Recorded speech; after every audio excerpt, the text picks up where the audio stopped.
দিয়েছি। নরেন্দ্র মোদীজি বলছেন আমি 12 কোটি পরিবারকে আয়ুষ্মান ভারতের কার্ড দিয়েছি, 5 কোটি জনগণকে আমি বিনামূল্যে চিকিৎসা করিয়েছি আয়ুষ্মান ভারতে। নরেন্দ্র মোদীজি বলছেন আমি 370 ধারা কাশ্মীর থেকে বাতিল করে আমি ডক্টর শ্যামা প্রসাদ মুখার্জির স্বপ্ন পূরণ করেছি।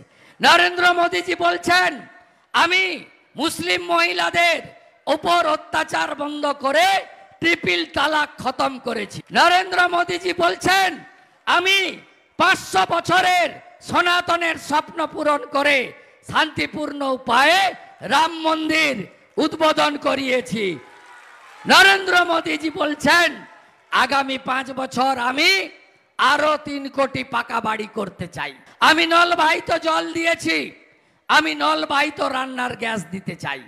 আমি 70 বছর হয়ে গেলে প্রত্যেক প্রবীণ নাগরিককে বিনামূল্যে চিকিৎসা করাতে চাই। নরেন্দ্র মোদীজি বলছেন আমি ভারতকে তৃতীয় অর্থনৈতিক শক্তিশালী দেশে পরিণত করতে চাই। তাই এই নির্বাচনে আমাদেরকে দিলীপ দাকে পুনর্বার সাংসদ, নরেন্দ্র মোদীজিকে তৃতীয়বারের জন্য প্রধানমন্ত্রী করার ভোট দিতে হবে। আমার রাষ্ট্রবাদী সংখ্যালঘু আমাদের বিজেপি কখনো ভেদাভেদের রাজনীতি করে না। মমতা ব্যানার্জি ভেদাভেদের রাজনীতি করেন। তিনি রামনবমী দিবসকে দাঙ্গা দিবস বলে বলেন, আমরা কখনো বিশ্বনবী দিবস মহরমের মিছিলকে কটাক্ষ করি। এখানেই আমাদের সঙ্গে ওদের তফাৎ। নরেন্দ্র মোদী 175টা স্কিম করেছেন দেশবাসীর জন্য, কোনো একটা জাত ধর্ম সম্প্রদায়ের জন্য নয়। নরেন্দ্র মোদীজি বিনামূল্যে করোনার সময় কোভিডের ভ্যাকসিন দিয়েছেন, 2টো করে তো পেয়েছি, বুস্টার ডোজও আমরা পেয়েছি, তার জন্য কাউকে টাকা দিতে হয়নি। ইঞ্জেকশনের লাইনে হিন্দু মুসলমান ভাগ করেননি নরেন্দ্র মোদী। তাই নরেন্দ্র মোদীর স্লোগান সবকা সাথ, সবকা বিকাশ, সবকা বিশ্বাস, সবকা প্রয়াস, বিকাশবাদকে জয়যুক্ত করে ভারতকে বিশ্বগুরুতে পরিণত করতে গেলে 13ই মে সকাল সকাল ভোটদান, তারপরে জলপান, পদ্ম ফুলে ভোট দিয়ে মাননীয় নেতা, লড়াকু নেতা, চোখে চোখ রেখে লড়াই করা নেতা দিলীপ ঘোষকে বিপুল ভোটে জেতাতে হবে। এই আবেদন আপনাদের সামনে আমি করতে চাই।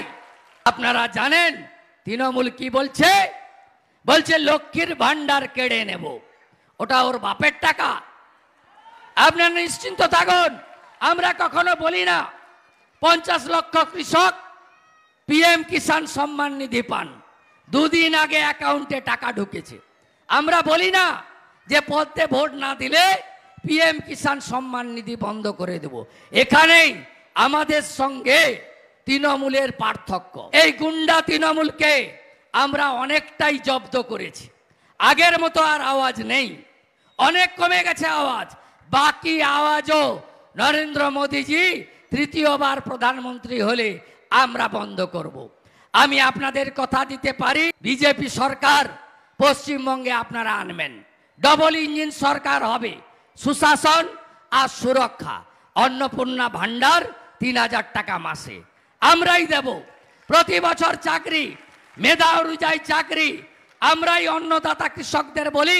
2350 টাকার ধানে পান রেট পান না, সব ভুয়া অ্যাকাউন্ট খুলে অশোক হাজরাদের মতো এই দুর্নীতিগ্রস্ত রাইস মিলের মালিকরা যারা মানু অধিকারীকে টাকা দেয়, তারা ভুয়া অ্যাকাউন্ট খুলে আপনাদের সব টাকা আত্মসাৎ করে।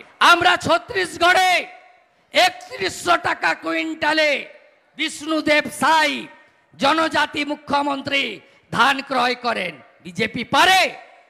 বিজেপি রাজস্থানে কথা দিয়েছিল 450 টাকার গ্যাস দেবে, 450 টাকার গ্যাস ভজনলাল শর্মা দিচ্ছে।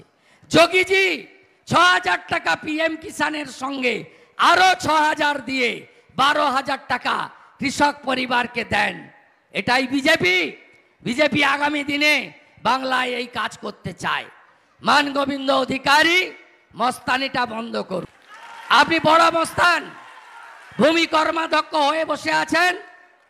আপনি এখানে আপনার পরিবারকে, আপনার গোটা এলাকায় পুলিশকে কবজা করে মিথ্যা মামলা আর এলাকায় সীমাহীন দুর্নীতি করে রাহাজানি চালাচ্ছেন। আপনারও অবস্থা কেষ্টমণ্ডলের মতো হবে।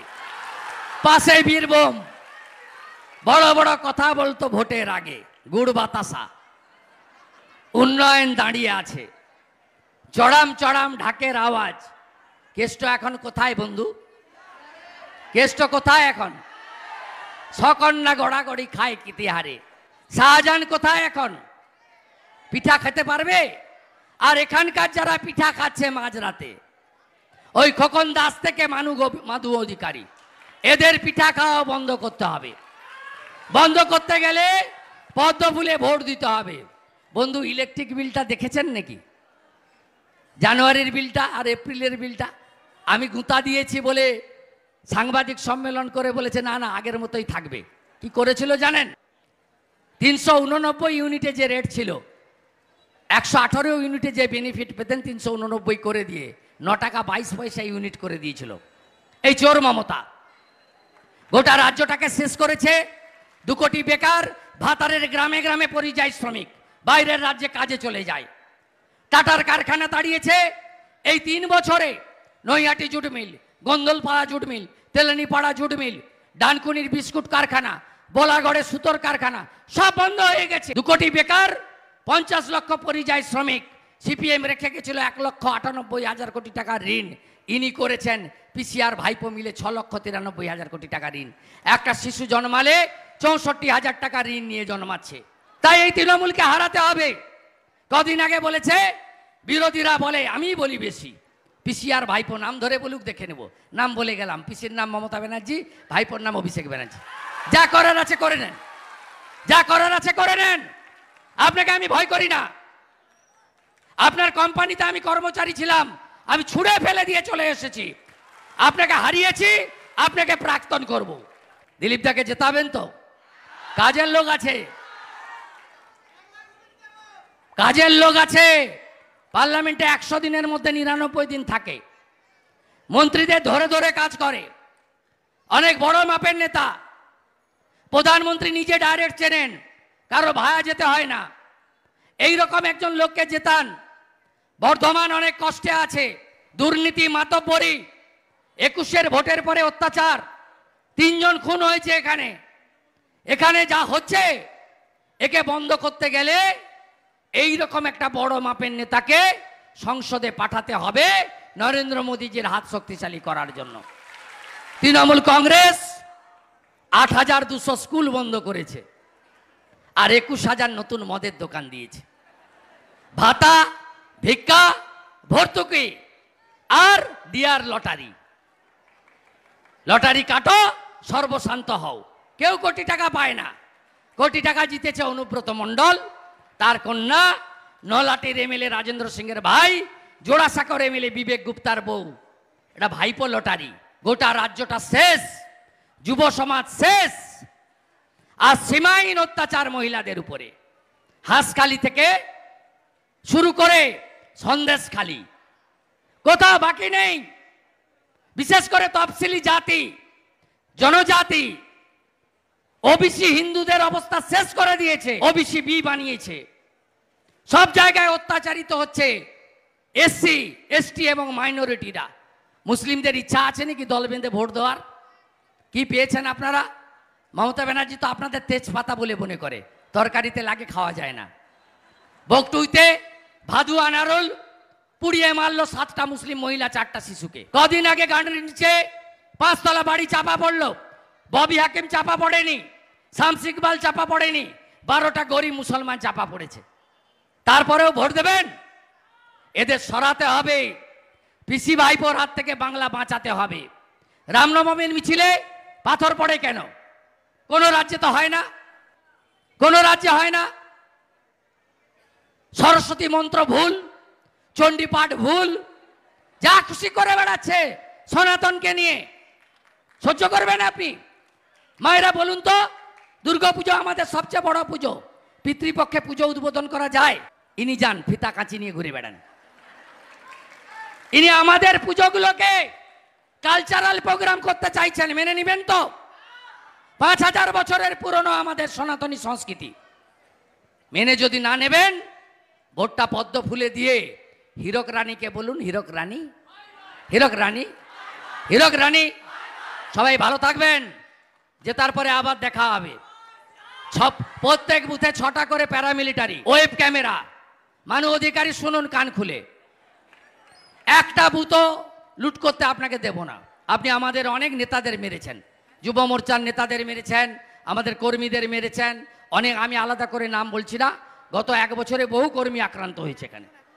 আমি নিয়ে গিয়ে ঢুকিয়ে দিয়ে আসবো, ওর কত ক্ষমতা আছে দেখবো। আরে আমি সিপিএম এর নেতা লক্ষণ শেঠকে হারানো লোক 1,73,000 ভোটে। আমি মানু অধিকারীর কোম্পানির মালিক মমতা ব্যানার্জিকে হারানো লোক। শাহজাহান বলেছিল আমার চামড়া তুলবে, এখন ওর চামড়া গুটিয়ে গেছে। আপনি বলবেন আমি এসে ঢুকিয়ে দিয়ে যাব, অত সোজা নয়। মানু অধিকারী শুনে রাখুন, ভদ্র হয়ে যান আজকে রাত্রের পর থেকে। একটা প্রবাদ আছে না, চিরদিন কাহারও সমান নাহি যায়। আজকে যে রাজা ছিল, কাল সে ভিক্ষা চায়, এটাই জগতের নিয়ম। আপনি ভাবছেন চিরদিন থাকবে? সিপিএম ভাবতো আমরা চিরদিন থাকব, বিনয় কঙ্গাররা ভাবতো, অমল মজুমদাররা ভাবতো, স্বর্গত নিরুপম সেন ভাবতেন, বর্ধমান লাল দুর্গ, ওদের যা দশা হয়েছে, তৃণমূলের দশাও আগামী 4 তারিখ 4 জুন বিকালবেলা তাই হবে। নিশ্চিন্ত রাখুন আপনারা। তাহলে আগে ভোট দান পরে জলপান, তাই তো? ভোট দেবেন কোনখানে? ভোট ভোট ভোট দিন, দিলীপ দাকে ভোট দিন, দিলীপ ঘোষকে ভোট দিন, চোর তাড়াতে ভোট দিন।